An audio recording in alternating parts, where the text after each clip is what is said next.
so much focus is put on the art and perfecting the art and being the best possible portrait artist, photographer, creator that there is.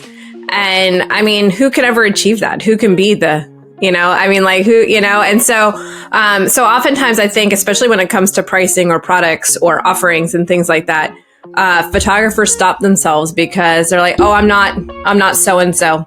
I don't create artwork as beautiful as them, so I can't charge this and I can't offer that. Hey, and welcome to the Difference Maker Revolution podcast. And we've got Jeanine and Steve and myself, Ronan, here today. And we're talking about something really exciting. It's not really exciting, but it's something we need to deal with sometimes, which is imposter syndrome. Steve, what is imposter syndrome? Well, I think I really suffered from this for quite a while, as in, am I really good enough to be charging what I'm charging? Am I really good enough to call myself that person? And I think a lot of our clients really struggle with believing in the value that they give or believing in the value in themselves. And it's a real thing. It's a real thing. So, Jeanine, have you ever suffered from imposter syndrome? Don't say every day, every minute. And I'll give you an example outside of the photography world. When I started engineering school, I did, right? Because I remember walking into my first actual engineering class, just not class in college, but, and I legit was like one of 5 women or 5 girls in the course. And as I got to know people, like every single one of them, I felt like they had built cars with their dads like their whole lives, and they knew how to use tools, and they were all like, mechanical folk. And then there was me, and I was just book smart, and so I'm like, I don't feel like I belong here, and I felt like I had to make up who I was along the way in the beginning, right? Like, oh yeah, I worked on cars with my dad, which I never did. My dad never touched a car. And so, it's like all these things that I felt like I didn't belong. And I felt like an imposter in the beginning, was the wrong gender. I never built cars, like all these different things until I found my own place and found where I fit in that world. And so, in the beginning, I did. That's where I remember it the most. I really felt that in the beginning of engineering school, where I just, I don't know if I really fit here. Yeah, I can't talk anymore. I'm feeling imposter syndrome with you two guys. I just feel I don't belong here anymore. No, seriously though, it is a thing, right? It's a thing that can affect us all. I know it affects me quite often. Like I go into a room and I go, do I really belong here? It's nearly a question we ask ourselves all the time. So Steve, what's your strategy for dealing with that? Do you know what? It's only until I started employing people that I recognized that they didn't have the confidence or the belief in what we did to sell or to book people in. And so I found it easier to help other people than I did myself. Or to recognize it in other people than I did myself. And my strategy when I was employing people to build their confidence in what we did and the valuing what we did was to involve them on the collections and the celebration of the product, especially if it was a big order. So, and we all have, it's all relative, but a bigger order. And I would involve them on the celebration. The clients would come in and I would let them know first that, okay, this client's coming in, they'll be in at this time. This is how much they spent. They were overjoyed. And so when they got to see the clients and how excited they were, and how much they hugged us and how much they really appreciated, it really did help to reinforce that those clients that did spend that sort of money were okay with it, and that they didn't feel ripped off, and that they really did value what we gave them. And so just involving them in that. And then I implemented a guest book, but it was more like a client appreciation book, I suppose. So they would come in, they would have their photo session. We would then do the sale and give them the experience of all of that. And then while they were paying and after they paid, we would ask them if they would care to write something in the book. And so it became a testimony of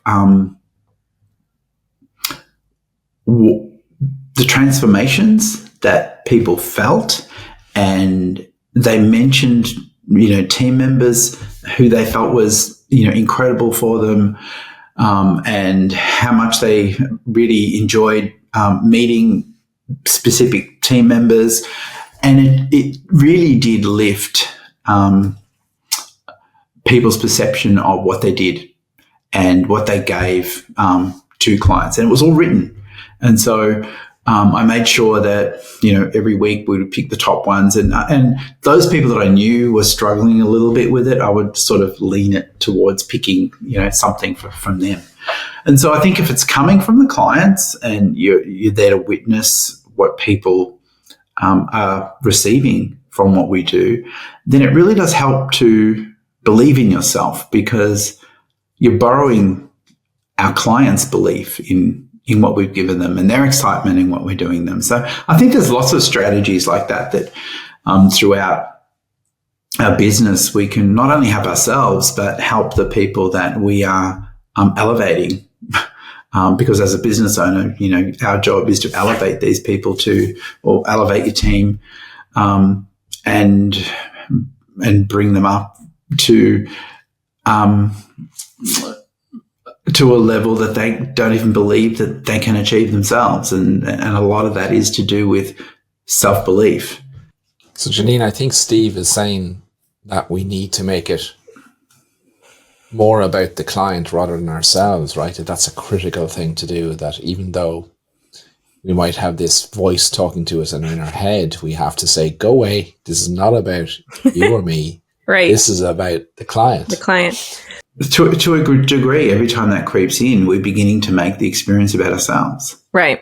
Because we're beginning to doubt what we've given them. And sometimes that can really stop a client's experience from, we stop them from buying, we stop them from booking, we stop them from going the extra mile sometimes in the shoot because we're too afraid to ask them if they want to do this extra thing. And so that voice in our head really, does stop people, and because we're making our fear bigger than what we're giving other people. Well, and it's, especially in our industry, so much focus is put on the art and perfecting the art and being the best possible portrait artist, photographer, creator that there is. And I mean, who could ever achieve that? Who can be and so oftentimes I think, especially when it comes to pricing or products or offerings and things like that, photographers stop themselves because they're like, oh, I'm not so-and-so.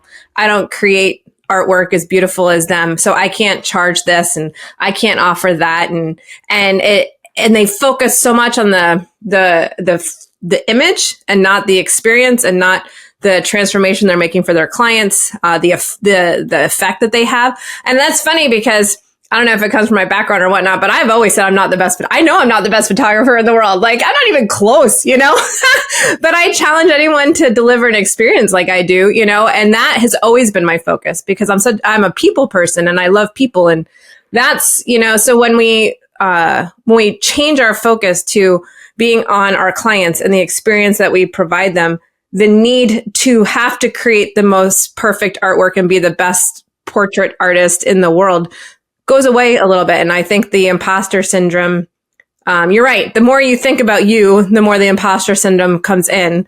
And then the more you think about your client, the more it goes away. And I think that's with anything, like I now feel like doing this, like speaking sometimes and coaching and podcasting. And it's like, what do I really have to say that anybody wants to listen to? You know what I mean? And so now it's like creeped into that because I'm like, I don't know. Just let Steve talk, It's like, I don't know really what I have to say.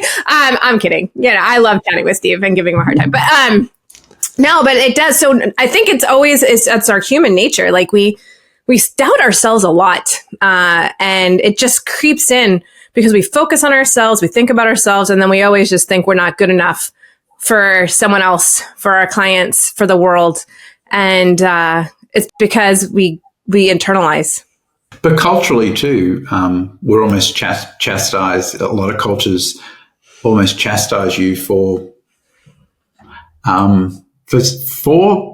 being successful or for cheering yourself on. And I think that's what I love about our community, is that our community does care about each other.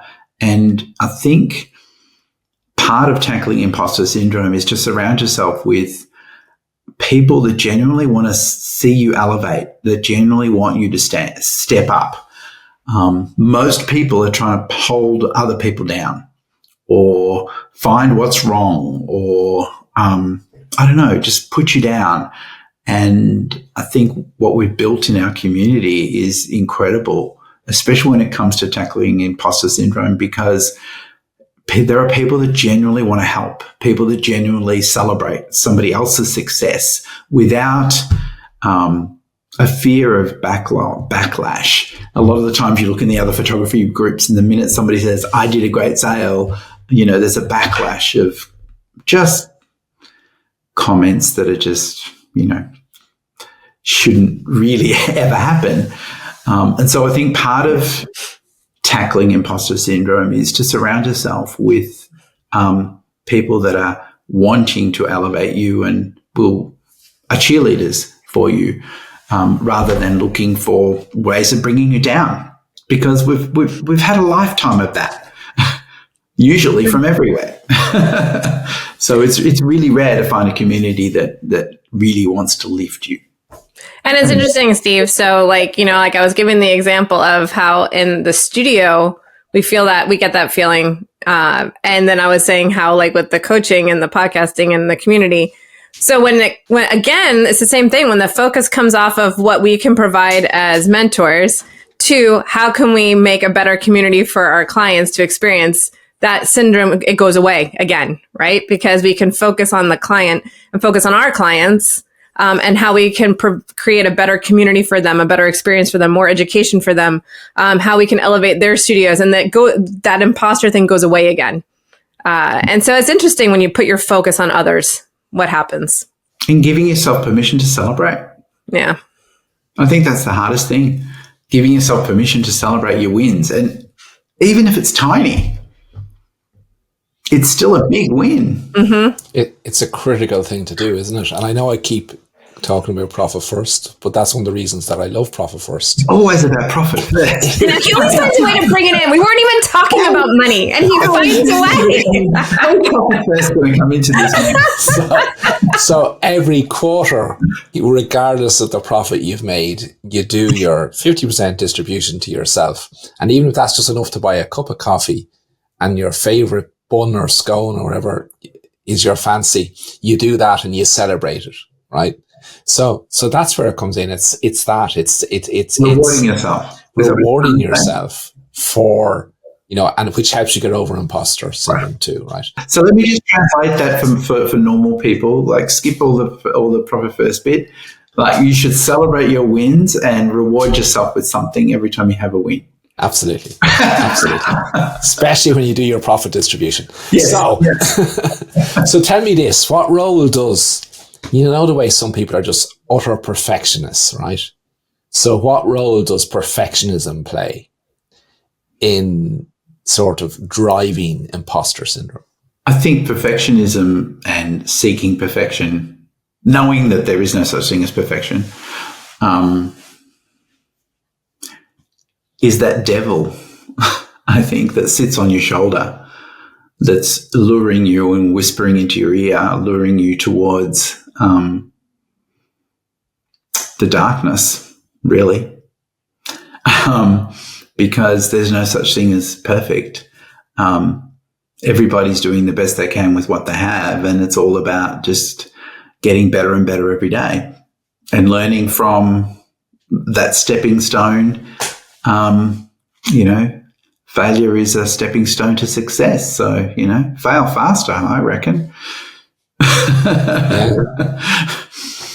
Yeah, no, I see it quite a lot where, even we see some members who are quite perfectionists, and it stops them from doing anything. And you can see that it is imposter syndrome. It's that voice in their head saying, you haven't got it perfect yet, so you can't do this, and it just holds them back. And it's sad because they've got so much to give while they're learning. Yes. And you can't possibly learn it and become great at something without actually doing it, because there's lots of lessons to be learnt along the way. And there's no better. I think it was my granddad had a saying, and I was very young when he died, but my dad passed it on to me, and it was that 1 ounce of experience is worth a ton of theory. And it's so true, isn't it? That it's very true. That you can imagine and create in your mind the most perfect solution on the planet. But it's only when you do it that you know whether it's going to work or not, right? Yeah. But I think we need to acknowledge that it's a real thing, and acknowledge that it's a real, it's a common thing amongst everyone. We all feel it, and you just need to acknowledge that it's part of who we are. And as long as we realize that the devil's on my left shoulder trying to lure me, we can then take action to then say, well, actually, this is about my client. I'm now making it about me. And I think that the higher we grow, or the high achievers of the world tend to suffer this the most. And so, the more successful you become perceptually, the louder that voice speaks. So we just need to realize it's there, first of all, I think, and realize that it's a common thing. You're not the only one, and that we all suffer from it. And I think if you realize that at the moment it's that voice trying to lure you, then it's easier to keep under control, I think. Yeah, I was at Kilkenomics last weekend, one of my favourite festivals on the planet, and there was a guy there giving a talk called Rory Sutherland. He's I think he's vice chairman of Ogilvy, that agency, and he was talking about this, where people try and have something perfect before they launch it, or they try and rationalize it, or do a full ROI on it before you bring it to market, and they want to see. Prove to me that it's going to work before you've even launched it, which he was saying is absolutely impossible. Like, it's not possible to predict whether it's going to be successful or not. So why would you do that? And it sort of links to this imposter piece in a way, in that, the imposter is nearly saying to us, prove to me before you even do it. But how can you do that? It's only when you launch something. Like, he gave a great example, right? Here's a good example for you.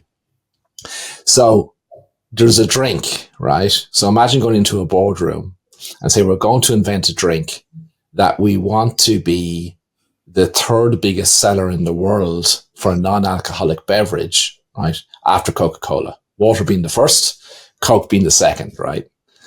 And you said, right, how we're going to do this is we're going to make a drink that when we test with consumers, they're going to tell us it tastes absolutely horrible.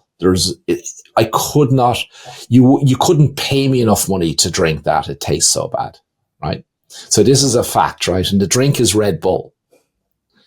So when they taste tested Red Bull, that was the reaction they got, that you couldn't pay me to drink that. And they used a word that I won't repeat in the podcast, right? To describe how it tasted. So, so when you think about that, if you were being totally rational and listening to that imposter inside your mind as that potential business, you never would have launched Red Bull, right? Never would have launched it. So you have to find a way to get that devil, as Steve said, that imposter voice out of your head and say, we're just doing this. We're going to do this. We're going to learn along the way, and we're going to make it work. Amazing. And by making it about your client, is a critical path on that journey, that it's not about you. That's amazing. Great story. What I can't believe in that story is, like, if I was to walk into a boardroom and say, guess what, guys, I've got this great idea. Let's sell water in a bottle. Like, how many people would say, are you out of your mind? You can just turn a tap on and get water. Why would anybody buy that? Yeah. And yet you said it was the number one non-alcoholic drink. Can you imagine that person that walked into the boardroom and said, hey, I've got a great idea. Let's sell this. Well, it's funny you should say that, because this is in the 80s and I was much younger than I am today. But there's a program, I don't know what the equivalent is in America, Jeanine, but we had a program in Ireland called The Late Late Show, right? So The Late Late Show was on every Saturday night, right? It's now on a Friday night. And 7 p.m. for the Irish, it was 7 p.m. And Gabe Byrne was the host, and this guy on Richard, I can't remember his surname now, but he created Ballygowan Water in Ireland, which was our first bottled water, right? And literally the whole audience laughed at him.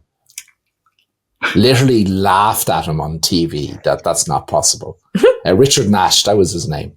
And he sold the business to CNC about 10 or 15 years later and became a multi-millionaire because of bottled water.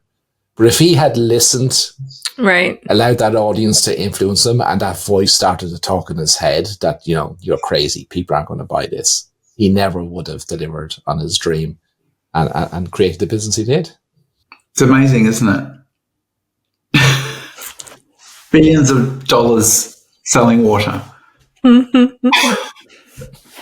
Well, it's interesting because I've also seen, I was looking it up because I couldn't remember exactly the stars, but it doesn't really matter anyways. But it's interesting to me the number of movie stars that you read about too that have that imposter syndrome, and they don't feel like they deserve the money that they've made or the accolades that they receive because they don't feel like they're anything special or any better than their fellow actors or anything like that, especially the ones that achieve success really young. And so it's like Steve said, it's everywhere. And so like sometimes you think that it's us because we're not, successful in the world's eyes or, achieve these amazing things. And so it's just because it's us. But then you look and these people who have achieved amazing accomplishments still feel it too. And you look at them and think, look how confident they are. Look at how confident they are. And they're not. Look at them on the red carpet. I would never be able to just, right. Yeah. wear that on the red carpet. One of them was Emma Watson, and she was one of the ones that I had remembered in my head, and it was the red carpet. During the last few premieres of the Harry Potter movie, she didn't feel like she belonged. And she felt like she would walk the red carpet and like you would never know. Like she had all that confidence. She was, Hermione. Like, I mean, oh my gosh. And she had zero confidence. She just didn't feel like she belonged, that she was an imposter. So it's very interesting to me. Again, we all think it's just us and we get so siloed into our brains, and it's not. But don't you just love when you see our members? Like, if you take even, I'm going to call him out, Andrew Risby, in the UK. And I remember when Andrew joined the group and, he was selling, his average sale was around £400 or thereabouts. And, now his average sale is multiple thousands, and his clients hug him when they pay that money. Like, that it's,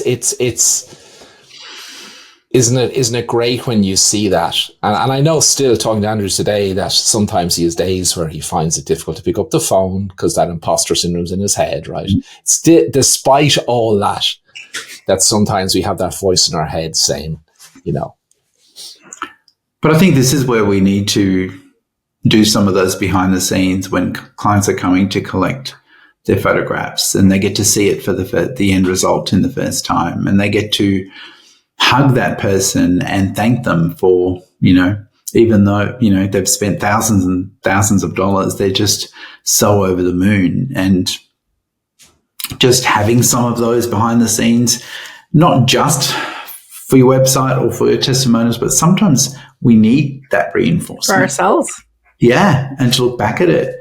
And if you're hiring team members to for them to be able to access that too, because it's a team effort. It's not one person that's creating this. And there are the solopreneurs out there that are doing it all by themselves, but, as solopreneurs, you need it just even more than everybody else because, you're doing it alone. And sometimes we need that positive reinforcement. So that acknowledgement from clients is incredible. And it's not until you look back and see the footage that you really get to see what's happening sometimes because you're in it. You don't get to really see what's happening. That's why you guys listen to every single podcast we do, right? Because it's completely different when you're listening to it than when you're participating in it. No, but Steve mentioned a little bit earlier, and I think he was talking about the fact of that he would have a book where the clients can tell their story within it. And I know one of our other members, Claire Hill, who you taught that to Steve and made that recommendation. And she said recently that when she's having a day where the devil is talking in her head, she gets that book out and reads it, reads a few of it, and it gets her going again, Great. We all need some support. We do. We do. So Jeanine, what's your biggest story around where that imposter devil was talking in your head, apart from your engineering days, but in your actual photography business, and you just told it to go away? No, I'm going to make a difference today. Go away, you. Go away, you. Well, see, I'm blessed because I get to talk to you guys every morning. So, it's, you force it out of my head all the time because we get it. And it is that supportive group. And, it's interesting because you guys have become like my family, but I have a very supportive family, but some people don't. And so it's interesting because you do need people. Like, you guys keep me uplifted every day, right? It's always something positive focused. And so recently that hasn't had a chance to creep into my head in the studio because we're always positive speaking every day, right? We're positively, and we're focused on others. We're focused on others. We're focused on our members. We're focused on how the studio can be just different things. And so that focus shifts away from me. I can tell you when it did creep in. And this is why I really feel for solopreneurs. And I think our community is very important for it. And it was a few years ago when my assistant, she left and I was by myself. I always have Rob, my digital artist, but he works remotely. So it was me and I was in the studio and I was trying to do everything. And I wasn't it was just too crazy to deal with hiring someone right away again. And all of the doubt of being a business owner crept in. And I was like, what the heck am I doing? I can't even keep an employee. I can't do this. I can't. And the whole doubt of, I can't do this. Why even bother? I'll just slow it all down, sell the studio, work out of my house, do one session a week, not worry about building a team back again. And all of that creeped in. And so I remember, I lived in that for a few days, maybe even a week. And then my desire to achieve just kicked itself back. And I'm like, what the heck are you doing, Jeanine? This isn't you. This is not you. And I don't remember exactly what kicked it, but then I just got myself back up and I'm like, nope, this is not you. This is not what you do. And I set back off to rebuild and figure out who I was going to hire and do it smartly and go about it from there. So, but yeah, it was when that was probably the last big time was when I went through that turnover, and then was stuck in my own head because I had no one to talk to because it was just me. So that's, community is so important. It's so important. And so our members have our community, and I really hope that they realize the value and the gold there to be able to have other members. And it's interesting because there's members within you guys know I'm better friends with, really some of our members that I was friends with before they became Difference Maker members. And then some that I've made since. And we text each other when we have bad days or a client that just shakes us to our core.